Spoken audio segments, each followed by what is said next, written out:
জোড় আছে ওদের আমরা পার্সোনালি আমরা দেখছি, ওদের কোনো অসুবিধা না হয় এটা আমরা।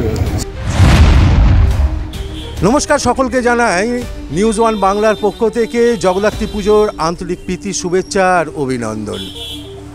চলছে আনন্দের জগদ্ধাত্রী পুজো। চন্দননগরে মানুষ আনন্দে ভেসে উঠেছে, রাজপথে লাখ লাখ মানুষ।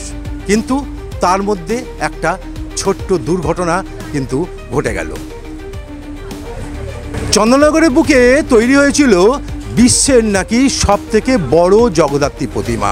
হঠাৎ আজকের এই সন্ধ্যের মুহূর্তে পুরো কাঠামো সহ সেই কিন্তু মূর্তিটা ভেঙে পড়ে এবং শোনা যাচ্ছে সেখানে হয়তো কয়েকজন অল্প বিস্তর আহতও হয়েছে।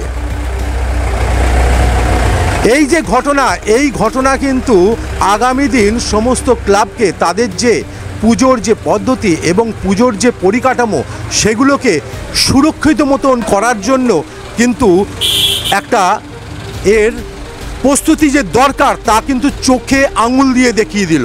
আমরা বড় বড় কিছু করব, কিন্তু তার প্রস্তুতি কিন্তু একদম সঠিক ওয়েতে নিতে হবে, নাহলে কিন্তু এই ধরনের দুর্ঘটনা ঘটতেই থাকবে। আমরাই দেখিয়েছি সবথেকে বড় দুর্গা পুজো, আমরাই দেখিয়েছি সবথেকে বড় সরস্বতী পুজো, কিন্তু আপনাদের এবার দেখাতে পারলাম না বিশ্বের সবথেকে বড় জগদ্ধাত্রী পুজোটা, কারণ ঘটে গেল একটা মর্মান্তিক দুর্ঘটনা। পুরো কাঠামোটা, জগদ্ধাত্রীর পুরো কাঠামোটাই মাটিতে শুয়ে পড়েছে। আগামী দিন যেন এরকম না হয় সেই আশায় থাকলাম। কাজ করেছে এরা সবাই মিলে। সেই স্ট্রাকচারটাকে যখন ডিসমেন্টেল করা হলো তখন দেখা গেল কি নিচে কেউ আটকে রয়নি, সবাই সেফ আছে, কোনো অসুবিধা নেই। পুজো কমিটিকে বলেছি পুজো করে বাকি স্ট্রাকচারটাকে ঠিক মতো চেক করা, তারপর পুজোটাকে এখানে শুরু করার জন্য।